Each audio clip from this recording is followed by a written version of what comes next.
रुंसारि गालाबाथा मुसाहारिनि दिनै गोथार सारादुखौ खुंफुंबाय।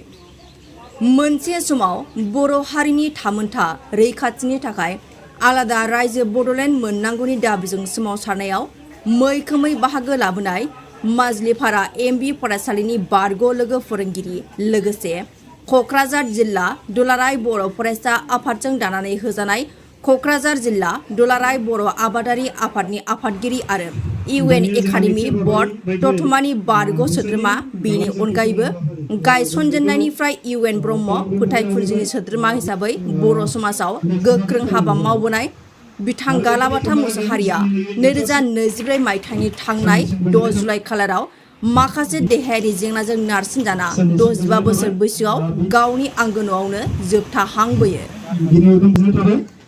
बेनिनो दिनै बिथां रुंसारि जानायनि गोथार सारादुखौ क'क्राझार जिल्ला दतमा ओनसोलनि सिङाव थानाय बरागारि गामिनि गावनि आंगो न'आवनो क'क्राझार जिल्ला दुलाराय बर' फरायसा आफाद लोगोसे UN ब्रह्म फोथायफुरजि जुथायै नखरनि सोद्रोमाफोरजों लोगोसे खुंफुंनाय जायो। मख'जाथावदि दिनै बे गोथार सारादुजों लोब्बा लाखिना आसामनि केबिनेट मन्त्रि उरखावगोरा ब्रह्म बिथाङा रुंसारि गालाबाथा मुसाहारिनि मुङाव सुंद' जिउ जारिमिन बिजाब बेखेवना होयो।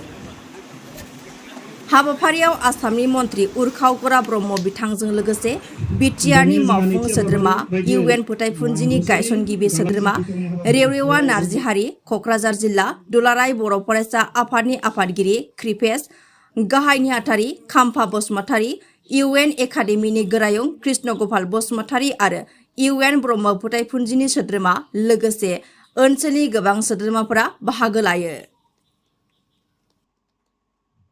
गालाबाथा मुसाहारि जायनि गुबै मुङा गपिनाथ मुसाहारिमोन, बिथाङा जाहैबाय खुब निष्ठाबान जाथिनि कर्मि आरो बे आं मोनसे आफादनिल' बुङा, बेखौ आबसुनिल' बुङा, मानो होनबा आबसुआव खुब बुरजा बिबान लाबोआखै बियो आरो गोजौ बिबानबो लाबोआखै। जेब्लानाखि बड'फानि दैदेननायाव जि आन्दलन जादोंमोन बड'लेण्डनि, अब्ला BPSC जोनोम जाबा दतमा आन्सलिक कमिटि BPSCनि बे अर्गेनाइजिं सेक्रेटारि। नाथाय जेब्लानाखि जोङो बड'फा UN ब्रह्मनि ट्रास्टखौ दाजेनो अब्ला बिथाङाबो फाउन्डार मेम्बार जाबोदों। बे बावैसो क'क्राझार जिल्ला दुलाराय बर' फरायसा आफादा मोनसे दुलाराय बर' आबादारि आफाद दानायाव बिथांखौ चेयारमेन खालामदोंमोन। नाथाय आङो 1983 मायथाइनिफ्रायनो फ्राय लोगो मोनबोदों आरो बिथांखौ जे समबो लोगो मोनदों खुब क्लस लोगो मोनबोदों, जेब्लायबो थाफाबोनाय मानाय आरो दिनैसिम बियो सिम्पल जिबन, आबाद मावो न'खराव, फारसेथिं बे हिन्दी टिचारमोन, गसाइनि सिनायाव हिन्दी टिचार हिसाबै मावग्रोदों, बेनिफ्राय माजलिपारायाव फैदों। नाथाय बियो आदर्श एबा आइडिय'लजि होननाय जिनिसखौ चेन्ज खालामाखै। दुलाराय बर' फरायसाफ्रा बै समनिफ्रायनो जि लामाजों थाबायदों, बे हारसिङैब्लाबो गामिफ्राव मालाबा हारसिं जायो, अब्लाबो बे आदर्शखौनो लाबाय थादों। खुनु दिन दुलाराय बर' फरायसाफोरनि आदर्शखौ गाराखै। जेब्लानाखि 1990 मायथाइयाव बड'फाया रुंसारि जायो, रुंसारि जानायनि सिगां बड'फानि न'खर सोमोन्दै मुलुगा बारा मिथिया आरो जों आन्दलनाव बेस्थ' थानाय हिसाबै बिथांनि न'खरफोरखौ बारा नायनायबो जाया। नाथाय रुंसारि जानायनि उनावहाय बड'फानि न'खरखौ एफा एनै जि हायो, बे समाव जोंनि आखायाव जेबो गैया, बोरै मदद खालामनो हायो बे बिथाङा आंबो दतमानिनो, आंबो खुब क्ल'जैनो थादों, आंजों क्ल'स मोनसे रिलेसनशिपआव थानानै न'खरखौ नायनाय बा न'खरनि सोमोन्दै मिथिहोनाय, खबर होनाय, बे गासिबो बिथाङानो रल लाबोदों। जियानो जा, दिनै मोनसे सम थांबाय आरो एसेबां गोलाव सम 1983निफ्राय जे हमनानै लादो दिनै 45 बोसोरनि जि लं एस'सियेसन आंनि जिबनाव, बेयो जोबोद गोसोखांजाथाव। 83निफ्राय लानानै जुदि दा हिसाब खालामो 40 बोसोरानो जायो। 40 बोसोराव 35 बोसोरसोआनो जों क्ल'स मोनसे कन्टेक्टआव थाबोबाय थादों। बियो जोबोद गावनि साननायाव लोरसोर गैयै मानसि आरो गाज्रिखौ सहायनो हायै मानसि, लोङा जाया मानसिमोन, खुब डिसिप्लिन लाइफ, न'खराबो डिसिप्लिन आरो बिदिखायनो बे साक्सेसफुल मानसि। सासे फेमिलि हेड हिसाबै न'खरखौ दिनै गावनि खस्थ'नि गेजेरजों मिनिमामबाबो मोनसे डेभेलपमेन्टआव लाबोनानै मोजां जिबन फिसा फिसौखौनो होलांनो हादों। नाथाय बिनि फिसा फिसौफ्रा दा रावबो साख्रि बाख्रि गैया, बे आलादा बाथ्रा, बेखौ समाव उनावहाय मा जायो नायलांगोन। नाथाय बिथांनि जि मोनसे अबदान सेक्रिफाइस, बेखौ जोङो बावनो हानाय नङा, साहस हिसाबै बावनाय नङा। दिनै मोनसे ब्रिफ लाइफ स्केट्स दिरुनदों, बेवहायथ' खुब लिमिटेड बाथ्राफ्रा हाबनानै दङ। नाथाय बिनि सोमोन्दै एसे लिरजाबावो, डाबल भलिउमाव लांनो हागोन खमसे खम, बेखौ उननि समफ्राव जों नायनोसै। आरो दिनै बिथांनि बे आयदा साद्दनि न'खरनि मानसिफोरजों, गामिनि मानसिफोरजों फैफानानै दिनै जे बिथांखौ मान होफैनायनि खाबु मोनदों, बेनि थाखाय आङो इसोरखौ आङो साबायखर होयो। लोगोसे दिनै जि मोनसे गेदारिं जादों बेहाय लाइफ स्केट्स बेखेवनायाव, बेवहाय डिफारेन्ट वाक अफ लाइफ, माने बेवहाय दिनै पार्टि गारजेजों BPFनि मानसि दङ, बेवहाय UPPLनि मानसि दं, बेवहाय गुबुन गुबुन हान्जानि मानसि दं, बेवहाय टिचार दङ, अफिसार दङ, लेक्सारार दङ। थ' बिसोरो गालागाथानि थाखाय दिनै ज' जाफैदों।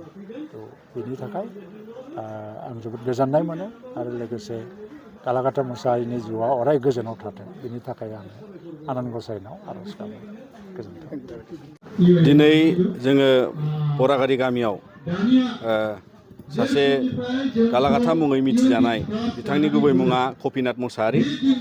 दा दिनै बिथांनि श्राद्धआव जों दुलाराय बर' फरायसा आफादनिफ्राय बिथांनि गोसोखांथिनि बे जिउ जारिमिन बरननायजों लोगोसे बावहाय बयबो बिथांनि गामि, लोगो दोगो आरो गासै समाजारि आफादनि आरो बड'फा उपेन्द्रनाथ ब्रह्म ट्रास्टनि आरो दुलाराय बर' फरायसा आफादनि दख'रानि जिल्लानि बयबो जों बेयाव ज' जानानै बिथांखौ मान बावदों।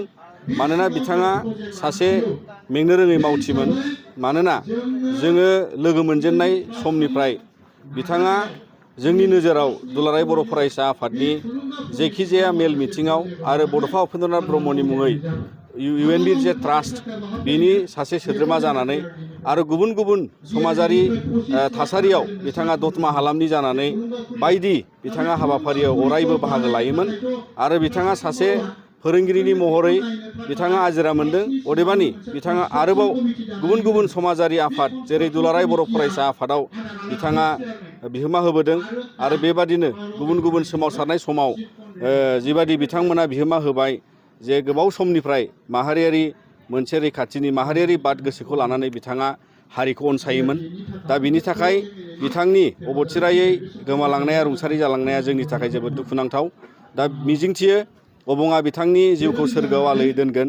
आरो दिनै बिथांनि कन्ट्रिबिउसनखौ लानानै जों बयबो दतमा हालामनि आरो जों दुलाराय बर' फरायसा आफादाव बिथांखौ लोगो मोनबोनाय आरो खामानि दामानियाव बिथाङा हेफाजाब होबोनाय, जेरै बिथाङा क'क्राझार जिल्ला आबादारि आफादावबो बिथाङा आफादगिरि महरै दैदेनदोंमोन।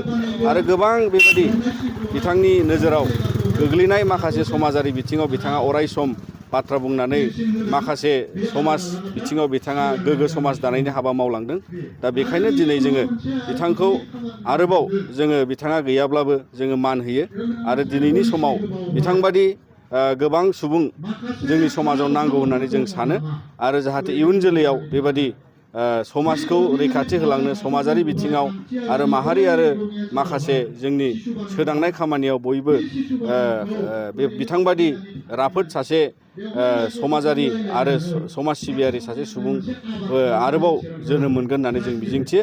दा दिनैनि समाव नोंथांमोननि गेजेरजों जोङो गालागाथा मुसाहारि एबा बिथाङा कपिनाथ मुसाहारि आरो बिथांनि जाहाथे अराय न'खरनि फारसेबो जोङो बे दुखुनि समाव बिथांमोननिसिम जोङो आर'ज गाबो। आरो जाहाथे बिथांमोनहा अबंनि अननायाव बयबो माने गोजोनै रायजो जालांफिननो हायो।